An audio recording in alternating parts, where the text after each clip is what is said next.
Oi, gente, vamos hoje falar sobre os erros mais comuns ocorridos nos inventários de imóveis.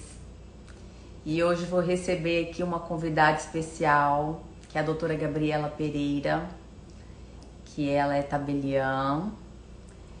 E sejam todos muito bem-vindos. Falem para mim a cidade de onde vocês estão falando, para eu conhecer um pouquinho mais de vocês. Quem aqui já tá por dentro do PIP? Aí digita aqui para mim também o PIP, para eu poder mandar um link para vocês. Esperar aqui a doutora Gabriela entrar. E eu vou até colocar já o assunto aqui, né? Os erros mais comuns nos inventários de imóveis.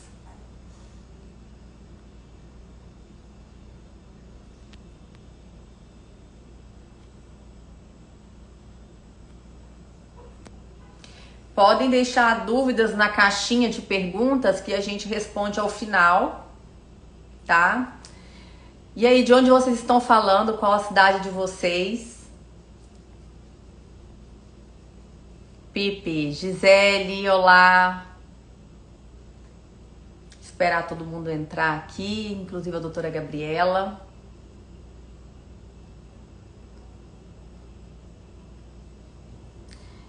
Quem aqui é advogado, já atua na área de direito sucessório ou ainda não atua? Fala aqui pra mim. E a cidade de onde vocês estão falando, para eu conhecer mais sobre vocês.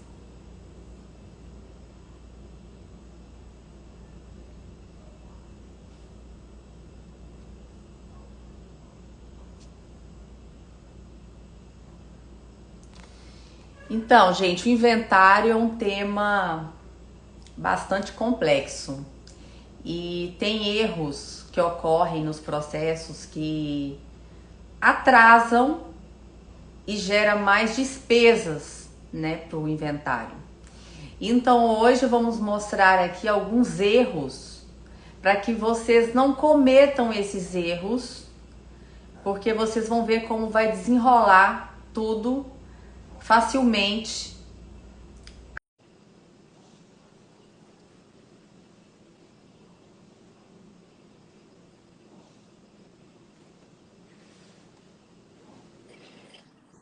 Oi, Olá, Marielle, boa noite, tudo bem?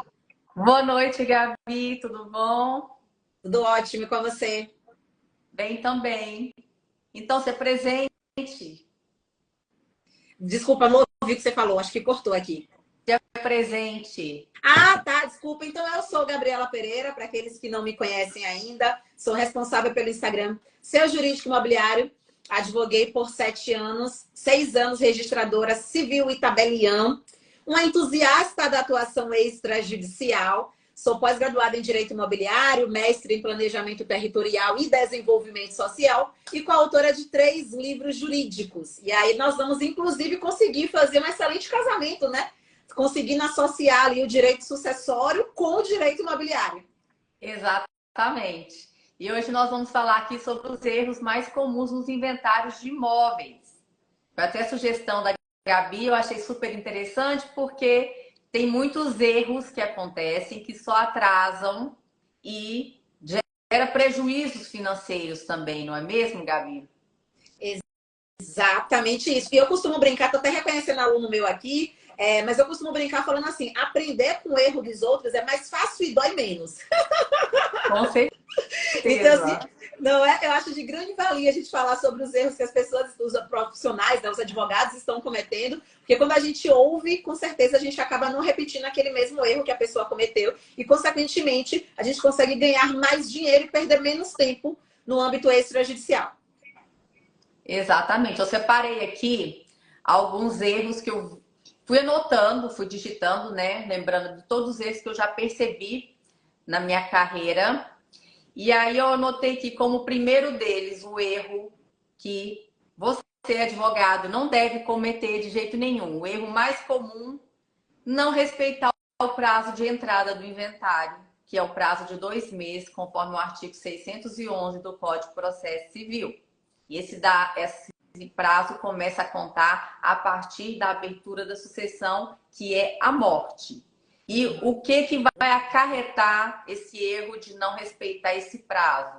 Multa em cima do imposto ITCMD, que é o imposto causa mortes, que poderá ser entre 10% a 20%, dependendo do estado, o percentual da multa em cima do imposto ITCMD.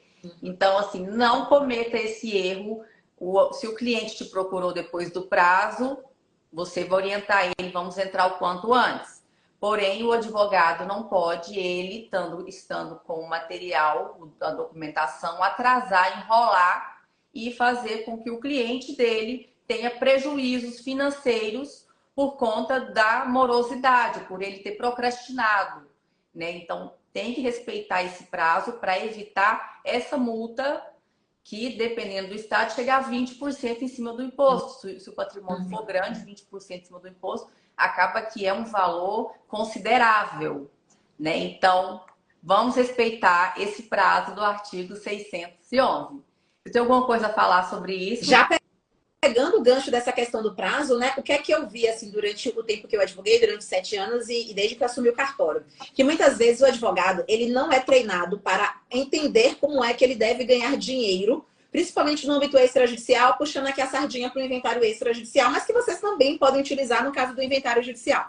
Então, uma coisa que eu fazia, por exemplo, era, desde que o cliente ele chegava para mim, eu não permitia que ele providenciasse nenhum documento que eu pudesse providenciar.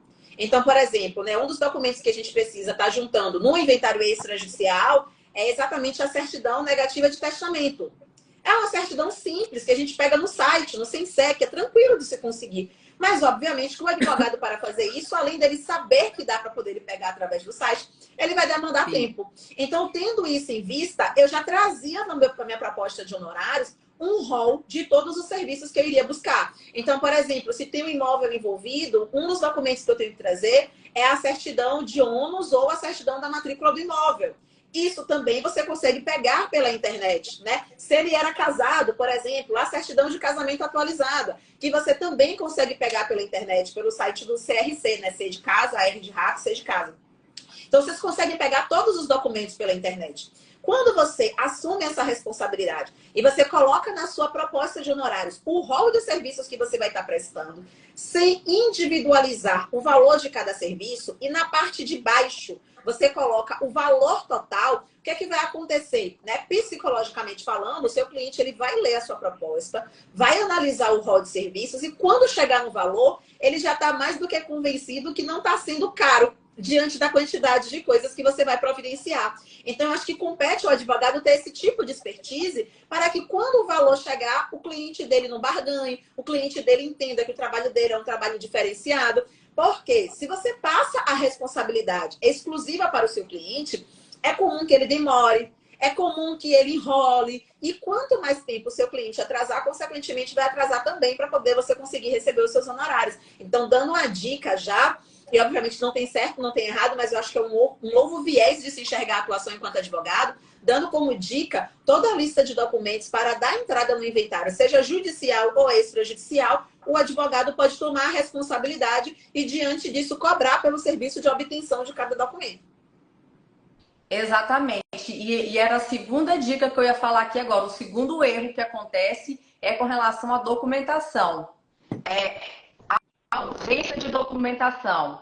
Ele entrar com o inventário, seja ele na justiça ou no próprio tabelionato, sem aquela documentação completa que faz só atrasar também o inventário.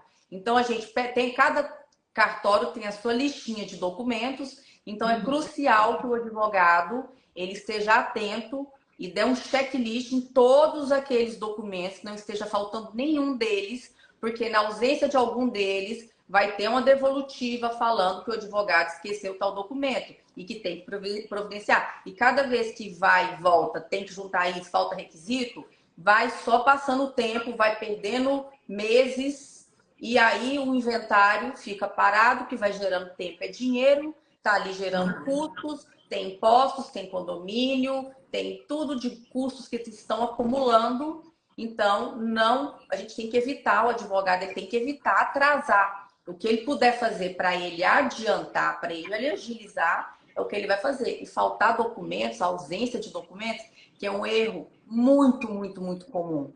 E é o que mais atrasa os inventários, é porque está faltando documento.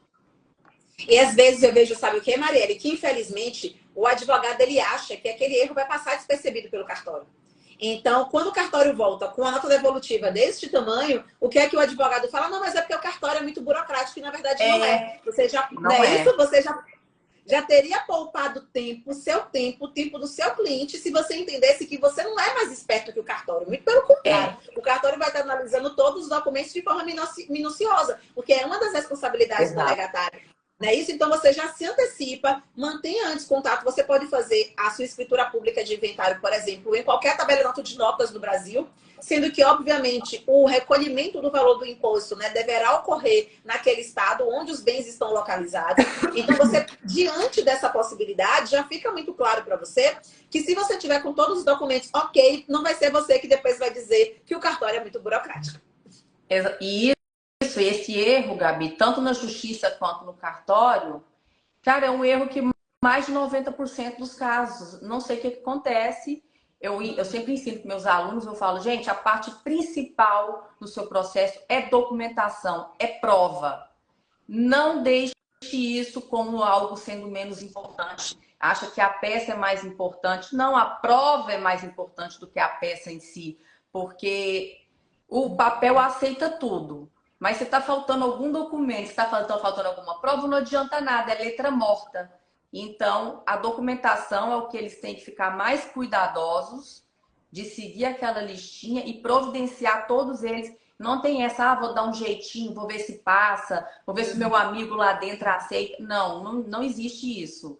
Dê um jeito de providenciar, contratar um despachante ou cobrar para fazer aquele serviço, de diligenciar, mas esse erro que é o mais comum de todos, depois de atrasar, é isso que faz atravancar e ficar atolado de trabalho, parado dentro de cartório, dentro de judiciário, por conta de documentação. E as coisas não andam, não vão para frente por causa de documentação.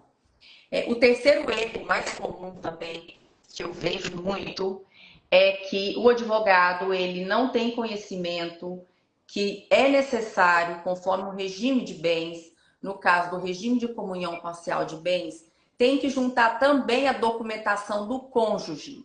E esse cônjuge também tem que assinar a procuração.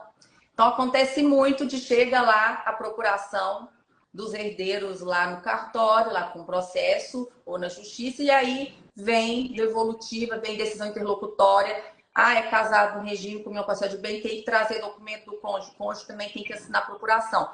É mais perda de tempo. E aquela história, tempo é dinheiro. E isso faz atrasar semanas, meses e vai acumulando custos e dívidas no inventário por conta de um erro crucial desse, que é algo que, por desconhecimento mesmo, de que, cara, regime de comunhão parcial de bens, os cônjuges assinam procuração, tem que trazer documentação também dos cônjuges, junto com os dos herdeiros e do viúvo, se for o caso. Não é? Pois é. A falta de conhecimento acaba desembocando em uma sucessão de erros, na verdade, Uma né? sucessão de erros. Exatamente. Pois é, eu costumo falar que, para mim, conhecimento não é poder, que conhecimento aplicado é poder. Afinal, todo mundo que está aqui hoje assistindo a gente pode simplesmente entender, né, a quantidade de erros, gerar uma obesidade mental, porque a informação entrou por um ouvido, ficou ali, ele não aplicou exatamente nada, ou pode servir ali para que ele venha aplicar nos casos concretos dele. Então, não é o conhecimento que é poder, mas sim o conhecimento aplicado que é poder. Pensando na questão da falta de conhecimento, uma coisa que eu vejo ocorrendo muito e chega a ser espantoso é exatamente a dificuldade de entender a ordem sucessória. Então, eu já me deparei com situações, por exemplo, no cartório, onde eu recebi a solicitação para que fosse dada entrada no inventário extrajudicial e simplesmente tinha morrido os dois cônjuges. E assim, não há problema nenhum você fazer um inventário cumulativo. Você pode fazer um inventário cumulativo, onde você vai estar especificando o cônjuge que morreu primeiro, né? E seguindo a ordem sucessória. Logo depois o cônjuge que morreu e seguindo a ordem sucessória a respectiva partilha. E aí o que é que me causa espanto? É que por falta de conhecimento, muitas vezes o advogado junta todo o patrimônio, né? Então, se tinha um patrimônio de 500 mil, os dois morreram, chega lá e partilha os 500 mil. Sem entender que se teve alguém que morreu primeiro, vai ter que ser feita a partilha daquele que morreu primeiro, ainda que seja na mesma escritura pública. E se teve alguém que morreu em segundo lugar, vai ter que ser feita a partilha com, inclusive, a parte que aquela pessoa que faleceu, o ex-cônjuge, por exemplo, ou o decujus, ele já recebeu. Então, é o tipo de erro que demanda conhecimento, porque não há óbice no inventário cumulativo, mas desde que você venha seguir a respectiva linha sucessória prevista em lei. Inclusive com base no regime de bens daquele casal. Porque se for um universal de bens, vai ser someiro. Aí tem que fazer separado mesmo, porque não tem herança, é someiro. Se for regime de comunhão parcial de bens, aí vira uma bagunça, porque os particulares herdam, os bens comuns é someiro. Então tem que fazer a divisão ali, porque vira uma bagunça, não é aquele bolo só, né? Tem que ver, é comunhão universal, é comunhão parcial, porque tem detalhes, são diferentes, então vai dar no final um valor diferenciado. Então, a verdade, esse é outro erro também, não conhecer regimes de bens, não conhecer o inventário cumulativo, que primeiro faz um, depois faz o outro, e realmente isso é um erro que acontece muito por não saber o direito material sucessório, né? E aí, pensando nessa questão da falta de conhecimento também, Marielle, o que é que eu vejo? Então, existe muita dúvida em relação às questões cartorárias, né? O que é que acontece, em regra geral? O advogado, ele se debruça em relação ao que o cliente fala, acredita piamente nas informações que são passadas pelos herdeiros e não analisa os documentos para que seja feito o inventário da forma correta. Então, é muito comum, simplesmente, constar no cartório de registro de imóveis, na matrícula imobiliária, que o imóvel é um. Então, o que tem lá é uma casa de um andar, ou então o que tem é um terreno. E na hora de fazer a escritura pública ou de dar entrada no inventário judicial, ao invés de o advogado se ater ao que estava na matrícula imobiliária, porque não aconteceu, por exemplo, a averbação de uma construção. Então, embora no cartório de registro de imóveis conste que é efetivamente um terreno, na realidade tem uma casa com 2 andares. Aí o advogado faz o quê? Ele vai se ater ao que existe na realidade e não ao que existe na matrícula. Quando vai se analisar a matrícula para fazer a escritura pública ou para fazer o inventário judicial, chega o tabelião ou chega o juiz e fala, não dá para poder fazer isso aqui.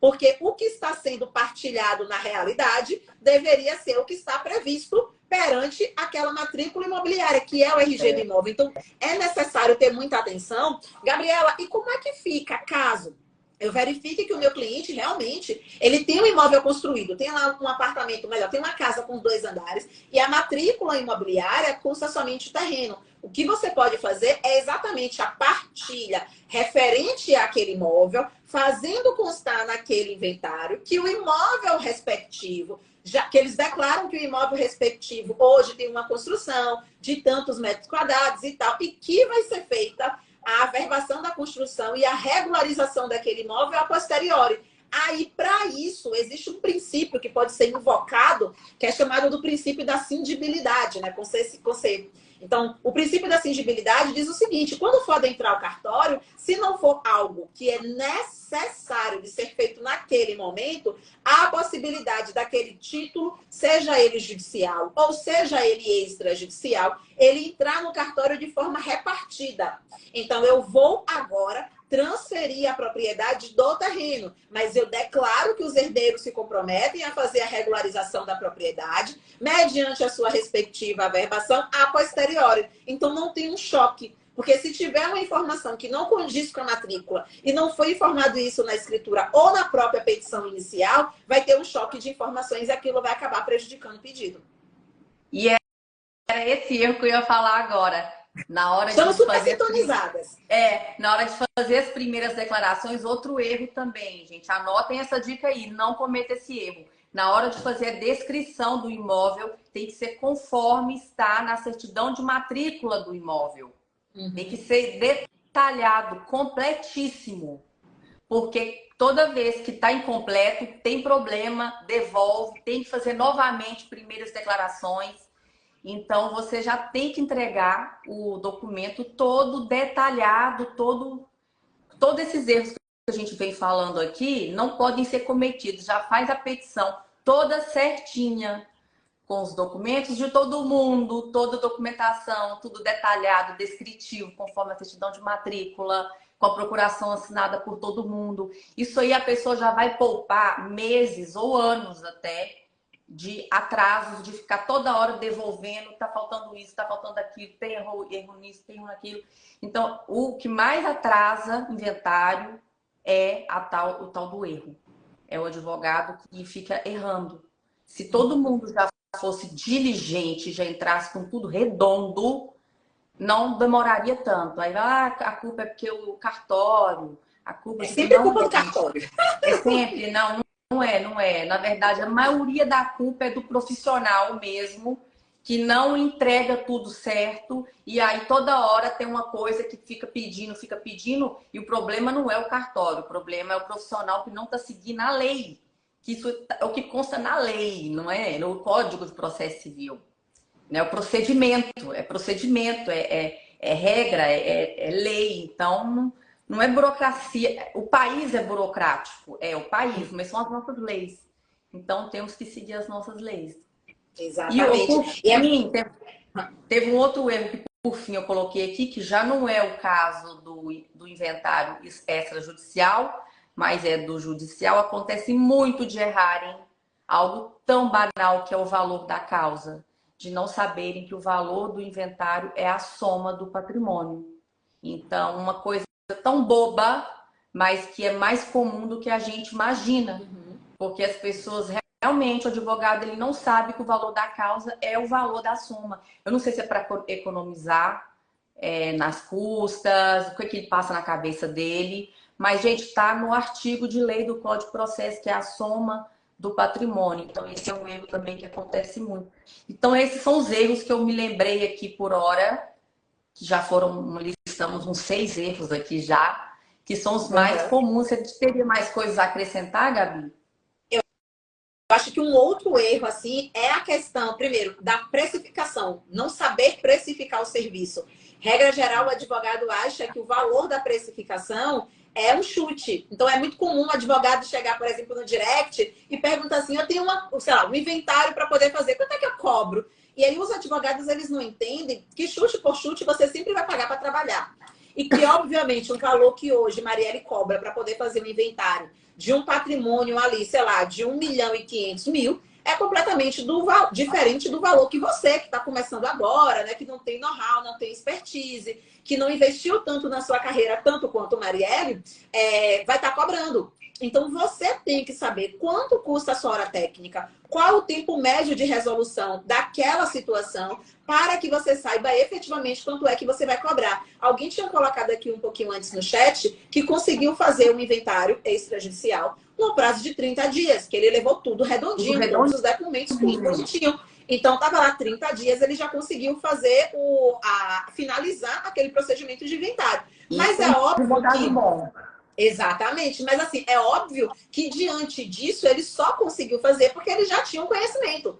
Só que não adianta você fazer em 30 dias, em 60, em 90, em 120, em 12 meses, em 24 meses, ou seja lá quanto tempo for, se você simplesmente chuta o valor. Então é importante que você saiba precificar. Eu sei que no começo é um desafio, eu sei que no começo é difícil. Regra geral, é possível você se ater como sendo um valor mínimo, o valor que consta na tabela de honorários da OAB do seu estado, tá?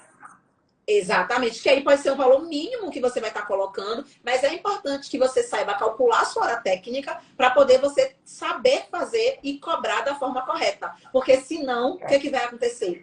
A sua profissão vai te deixar cada vez mais frustrado, você vai estar o tempo todo vendendo o almoço para poder pagar o jantar, achando que está todo mundo ganhando dinheiro, menos você, porque às vezes o seu foco está em conseguir mais clientes, quando o seu foco deveria ser ganhar mais dinheiro com menos clientes. Com menos clientes, que é uma coisa que eu sempre ensino para os meus alunos, inclusive quem ainda não tem um escritório, quem ainda não sabe o valor da sua hora técnica, é isso, gente, sempre se baseia na tabela da OAB do seu estado.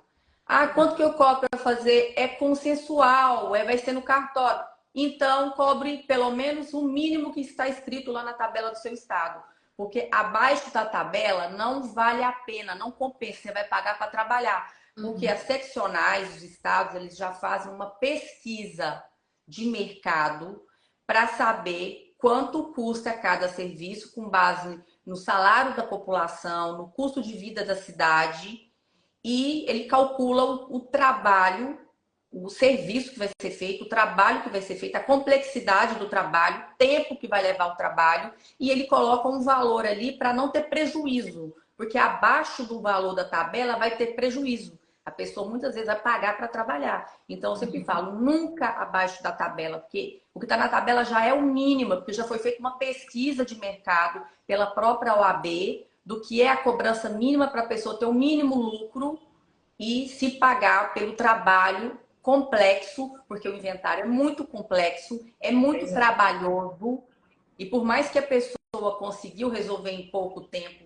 desde quando deu entrada, o trabalho que ele teve antes foi gigantesco para ele conseguir preparar um inventário redondinho, com toda a documentação certa, com a petição toda escrita corretamente, com a procuração certa, todos os detalhes, são formalidades, né, que o advogado que tem expertise, o especialista com expertise, ele se atenta à forma, né, várias formalidades ali, tem erro material e tem erro formal. Então, ele não vai errar nenhum dos dois e vai entrar com tudo certo para só passar ali pelo crivo do tabelião ou pelo crivo do juiz. Exatamente. E foi o que você falou, né, Marília? Tipo, o tempo é dinheiro. E sendo dinheiro, quanto melhor você conseguir aproveitar o tempo que você está destinando para o seu cliente na resolução daquela situação, melhor. Então, acho que a gente conseguiu trazer aqui, né, como sendo alguns erros. A falta de conhecimento em relação à precificação de serviço. Conseguimos trazer o que a falta de conhecimento no que se refere ao inventário cumulativo, né, pode vir a gerar de prejuízo também para o seu cliente. Trouxemos a situação de erro como sendo não apresentar os documentos necessários, seja no âmbito judicial ou no âmbito extrajudicial. Uma outra questão também, qual foi o mais que a gente falou? Foram 6. A gente falou de não colocar nas primeiras declarações a descrição completa do imóvel conforme a certidão da matrícula. Exatamente. Então, tudo isso pode ser evitado se você, obviamente, tiver o conhecimento certo e se você conseguir aplicar o conhecimento que você está devidamente adquirindo. Então, vale a pena atuar na parte de inventário? Claro que vale a pena, mas, obviamente, que se você não tiver o conhecimento certo, essa sua atuação ficará prejudicada e ficando prejudicado, você vai estar recebendo cada vez menos dinheiro, né? Exatamente. E outro erro que eu acabei de me lembrar aqui agora, também com relação à colação, quando tem o adiantamento da herança, quando algum, né, pai doa algum veículo, alguma casa, um lote, enfim, em vida, aquilo considera-se adiantamento da legítima. Então, na data da abertura da sucessão, na morte, tem que levar para o inventário, para colação, aquele bem que foi doado em vida. E aí, o que os advogados não sabem é que o valor a ser computado, que vai ser deduzido do quinhão, é o valor da data da morte. E se ainda estiver com o bem, se ainda tiver o bem, o valor que vai ser considerado é o valor da data da morte, não o valor que tinha sido doado. Se já tivesse desfeito do bem, aí ok, vai ser do valor da época da doação. Mas se ele ainda tiver com o bem, o valor vai ser a avaliação da data da morte. Então, com isso, acaba que quem recebeu um veículo, e um veículo foi recebido um valor maior e desvalorizou com o passar do tempo, ele vai ficar no lucro, porque o valor que vai ser deduzido da cota parte dele vai ser o da data da morte, que já desvalorizou o veículo. Em contrapartida, se alguém tiver recebido um bem imóvel, esse bem imóvel ele tende a valorizar com o passar do tempo. Então, na hora que chega na data da morte, que tiver dobrado, triplicado de preço, vai ser computado o valor do quinhão com base no valor da data da morte, não do valor que foi doado. Então, esse herdeiro que teve adiantamento acaba ficando no prejuízo, porque a dedução da cota-parte dele vai ser maior. E muitos advogados não sabem disso, de qual é o valor. Então, que fique aqui bem fixado aqui para todo mundo que está assistindo o valor da avaliação do bem da data da abertura da sucessão, que é da data da morte. Não é o valor do bem doado lá atrás, tá, gente? Isso é um erro também. Alguém perguntou aqui, e se for dinheiro? Né? E aí, se for dinheiro, o que é que vai ser? Não existe uma atualização tangível para você dizer, na época eu recebi 20 mil, mas 20 mil da época hoje vale 40 mil. Não existe essa possibilidade. Então, a colação vai ser em cima daquele valor que você comprovou que recebeu. Qual o problema que eu vejo em relação a isso? É porque quando você recebe de doação um imóvel, é fácil comprovar. Né? Se o imóvel estiver regularizado, é fácil comprovar. Eu vou pegar a certidão da matrícula do imóvel, vai estar lá constando que a pessoa recebeu através de doação, tá tudo ok. Se foi uma transferência de um bem imóvel, tipo um carro, também é fácil de comprovar, né? Quando é que ocorreu aquela doação e de que saiu de um nome do pai, por exemplo, para o nome do filho. Beleza. Agora, quando é dinheiro, regra geral, quando um pai doa um bem, um numerário em dinheiro para o filho, ele nem recolhe imposto de doação. Então, é mais difícil de você comprovar, salvo se você tiver um documento que mostre que aquele valor ele foi efetivamente doado. Aí não vai ser você querendo fazer a colação, né? Aí você, seus irmãos enchendo o saco para poder fazer a colação, para poder você receber menos. Sim. Já eu queria aproveitar aqui para fazer propaganda, né, para o seu cartório, porque o seu cartório é de notas? Registro civil com notas. Registro civil com notas. Então, para fazer um inventário extrajudicial, não existe foro. A pessoa pode escolher o cartório que ela quiser. Então, pessoal, procure o cartório da Gabriela na cidade de Salvador, é isso? É, fica aqui pertinho de Salvador, fica em São Sebastião. São Sebastião, porque pode eleger qualquer cartório. Então, na cidade aí, na sua região, podem procurar lá o cartório da Gabi. Porque para o judicial tem foro de domicílio, que conforme o artigo 48 do Código de Processo Civil, é o foro do último domicílio do autor para entrar no judiciário. Já para entrar com o extrajudicial, não existe essa regra. Então, os herdeiros podem optar por qualquer cartório de notas que eles quiserem, de qualquer local do país, inclusive. A gente só tem um probleminha aí, que é uma discussãozinha que existe, né? E que, para mim, na minha opinião, deveria ser exatamente assim. A gente poderia, né, nomear qualquer... Até porque a própria legislação fala, né, que a escolha do tabelião, ela é livre. Mas o que acontece, né? Na prática, para poder você conseguir fazer efetivamente naquele cartório, você teria que comparecer pessoalmente até o tabelionato. Se a gente for utilizar o provimento 100 do CNJ, que traz a possibilidade dos atos eletrônicos, onde vocês poderiam fazer a escritura pública de inventário de forma online, no celular, no notebook, né, sem precisar comparecer presencialmente, existe uma barreira legislativa que, na minha opinião, é um absurdo, né, mas a gente, infelizmente, precisa seguir, que é exatamente no sentido de que, diante dessa situação, você precisaria comprovar que ou o falecido residia naquele lugar, ou os herdeiros residiam naquele lugar, ou os bens estão naquele lugar.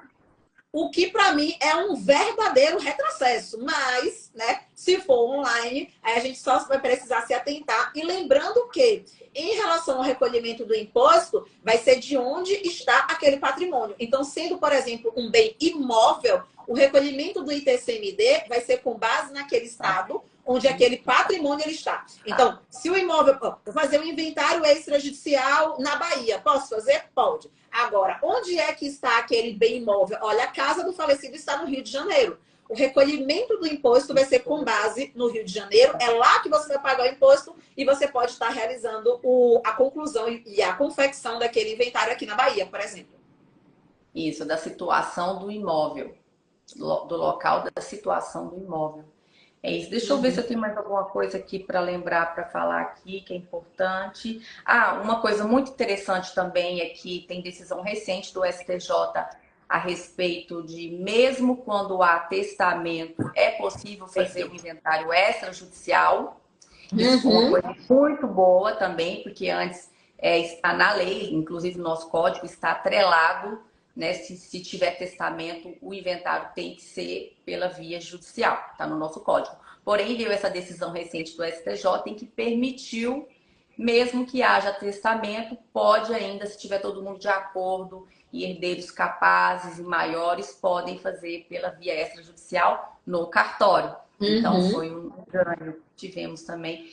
acaba que no direito sucessório, eu percebo que hoje em dia temos mais serviços no extrajudicial do que no judicial. Porque se você for analisar o planejamento sucessório, praticamente tudo do planejamento sucessório é serviço extrajudicial. E com essa parte também de inventários, está abrindo uma gama muito grande para o inventário extrajudicial também. Então está ficando pouquíssimos casos, somente mesmo casos assim de ter menor ou de ter incapaz que vai para o judiciário, porque até mesmo quando tem briga e litígio de irmãos, é bom o advogado ser um bom negociador, um bom conciliador, para conseguir trazer aquele inventário, tirar a briga e levar para o extrajudicial. Né? Até fazer contas, matemática. Perfeito. Eu vi também uma decisão. Pode falar. É que travou aqui um pouquinho. Eu vi também uma decisão, não vou me lembrar agora de qual foi o tribunal, mas tinha uma decisão de um tribunal que ele reconheceu a possibilidade de ser feito o inventário extrajudicial, mesmo tendo menor e incapaz como herdeiro. Só que o que foi que aconteceu? Na petição inicial, o advogado demonstrou que não havia nenhum tipo de prejuízo para o menor. Então, como não havia nenhum prejuízo para o menor, só tinha, acho que o pai e o filho, alguma coisa nesse sentido, ou só tinham os dois irmãos, não me lembro agora. Mas ele comprovou que, como não havia prejuízo, não havia necessidade de esperar um inventário judicial para concluir aquilo. Então, se vocês se depararem com uma situação que envolve menor, mas você fica nítido que não há necessidade de estar no judiciário porque não existe prejuízo, você ingressa com a ação judicial, pede a autorização do juiz para que ele permita que aquele inventário ocorra de forma extrajudicial. Aí você pode perguntar, mas Gabriela, por que eu vou perder meu tempo indo até o judiciário para que o juiz autorize e eu faça no extrajudicial? Eu não sei se vocês têm noção da realidade jurídica no âmbito nacional, mas dependendo, tem uma decisão, não, como é que fala, gente? Uma matéria sobre o Conselho Nacional de Justiça, que é o CNJ, onde ele deixou claro o seguinte, que o tempo médio de duração do processo no âmbito nacional, em primeiro grau, é entre 3 e 4 anos. Em primeiro grau. Mas eu, enquanto advogada, eu já peguei, por exemplo, na época, um inventário judicial, que ele já durava 30 anos. Então, se você entende que é somente uma autorização que o juiz vai dar para que corra na via extrajudicial, você consegue aquela decisão em menos tempo, o início e a conclusão no âmbito extrajudicial, e aí você consegue demandar daquela situação em menos tempo. É a regra, Gabriela? Não. Foi uma exceção em relação a um tribunal, mas se você verifica que é passível de acontecer também com você, depois pesquisa lá no Google, inventário extrajudicial, com menor, herdeiro e tal. Pega aquela decisão, utiliza o princípio da analogia e requer aquilo no judiciário para poder ver se você consegue e já diminui o lapso temporal para concretizar essa situação perante o seu cliente. Exatamente, porque, por exemplo, eu estou com um inventário agora que eu estou finalizando ele, tem 13 anos na justiça. E ele só foi judicial porque tinha uma interditada. Porque os dois herdeiros e a viúva, tá todo mundo de acordo. Ela é parcialmente interditada, então ela tem um filho mais velho como curador. Então, por ela ser incapaz, teve que ser pelo judiciário. 13 anos na justiça. Os herdeiros e a própria viúva, eles já não aguentam mais esperar.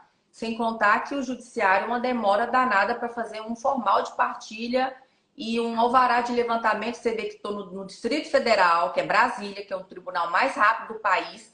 Uma decisão que transitou dia 25 de maio. Nós já estamos hoje, dia 5 de setembro. Até hoje não foram capazes de fazer um formal de partilha e um alvará de levantamento. É um absurdo. Então, maio, junho, julho, agosto, 4 meses esperando, gente, para fazer um formal de partilha. E um processo de 13 anos na justiça, onde todo mundo está de acordo. Mas por que tinha que ser pelo judiciário? Porque interditada, o Ministério Público tem que acompanhar, aí traz, né, a curadoria especial da Defensoria Pública para olhar e ficar analisando e fiscalizando tudo, enfim. E aí virou essa novela mexicana, mas a gente tem que fugir do judiciário. Eu falo assim, vamos fugir do judiciário do jeito que der. E foi até bom saber você falar dessa decisão aí, quando há menores, é possível fazer um pedido ao juiz para autorizar, porque eu acho que a partir do momento que o Ministério Público interviu, analisou, viu que está tudo certo ali, o direito do menor, realmente não há óbice para o juiz realmente autorizar. Depois do parecer do Ministério Público, o juiz autorizar e leva para o extrajudicial até como usar o princípio não apenas o da celeridade processual, mas da economia processual, porque é um processo a menos para o juiz julgar, dentre tantos que ele tem lá, ele vai achar bom, né? Graças a Deus, um a menos aqui, porque as varas de justiça estão abarrotadas de processos. Então, acaba que para o juiz é até bom mesmo ele liberar aquele processo ali para mandar para o tabelionato, né? Para o extrajudicial. É uma boa, Eu acho que excelente conseguimos dica. Até arrematar eu com vou chave de ouro, aplicar, né? viu, isso? Até vou aplicar essa dica sua aí para tirar do judiciário quando tiver menor. Vou solicitar ao juiz, o Ministério Público, para autorizar, fiscalizar, autorizar ali para mandar, para levar para o extrajudicial. Perfeito, arrasou. Acho que a gente conseguiu arrematar com chave de ouro aí, né? Os erros mais comuns na Sim, realização de inventário que envolve imóveis. perfeita, Gabriela, como sempre. Você arrasa demais com imóveis, com direito imobiliário.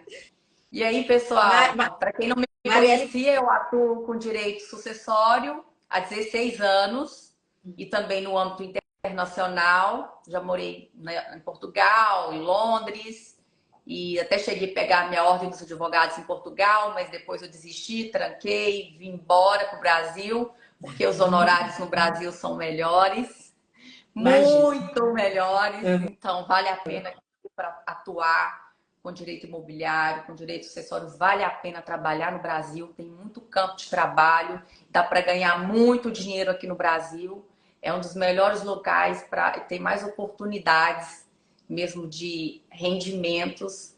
E é isso, para quem não me conhece aqui, que é da Gabi, me segue lá no Advocacia em Pauta e vamos aprender um pouquinho mais sobre inventários de imóveis, que é um conteúdo lá que eu tenho todo dia jogando muito conteúdo também, Gabi. E vamos marcar uma próxima live, até que enfim saiu essa nossa live.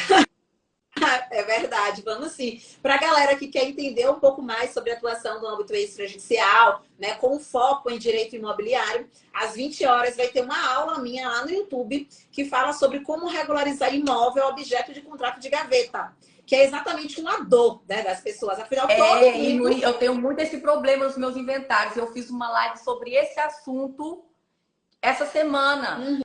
Eu fiz uma live na terça-feira sobre esse assunto, como regularizar imóveis de contrato de gaveta. Tá vendo? Que realmente é uma dor e que os advogados não sabem como fazer. Durante essa aula, eu vou trazer uma possibilidade de regularização que ninguém nunca ensinou. Isso eu garanto. Ninguém nunca ensinou. Eu já fiz pós-graduação, eu já fiz mestrado, eu tô na lida há 13 anos, desde 2010. Ninguém nunca me ensinou. Eu aprendi, deu certo, ensinei para os meus alunos, dá certo. Então, assim, vão lá, porque não me seguem ainda no Instagram, no Seu Jurídico Imobiliário. Vai lá no meu canal do YouTube, como Seu Jurídico Imobiliário. Assistam essa aula que vai começar às 20 horas e eu tenho certeza absoluta que você vai conseguir ganhar muito dinheiro com um serviço muito simples e que poucos advogados conhecem. Legal. Para quem está aqui me seguindo, digita aqui PIP, que eu estou com o meu curso de prática, inventário e partilha aberto. E aí, só digitar PIP aqui que eu mando mais informações também no meu link da minha bio. E é isso, eu estou ensinando tudo sobre a prática do inventário e partilha, principalmente no âmbito extrajudicial, testamentos, elaboração de testamento em cartório e tudo mais. Tá bom, gente? Muito obrigada. Arrasou. Marielle, obrigada pelo convite. A gente se vê em breve. Vamos fazer depois uma live sobre regularização de imóveis, todos os tipos, com contrato, sem contrato. Eu topo. Os caminhos para a gente resolver isso, tá? Eu ensino isso também no meu curso, meus alunos, mas é uma grande dor, porque no Brasil a gente tem um problema fundiário enorme, um problema de documentação enorme, muito posseiro também, né? Muitas pessoas que não têm documento nenhum, só tem a posse. E aí, como resolver tudo isso? Então, vamos resolver. A gente vai explicar como resolver isso, como transferir e partilhar isso para os herdeiros também. Tchau, Gabi. Arrasou. Marielle, até breve. Boa aula. Obrigada. Tchau, Obrigada, tchau, gente. Boa noite. Beijo, boa noite.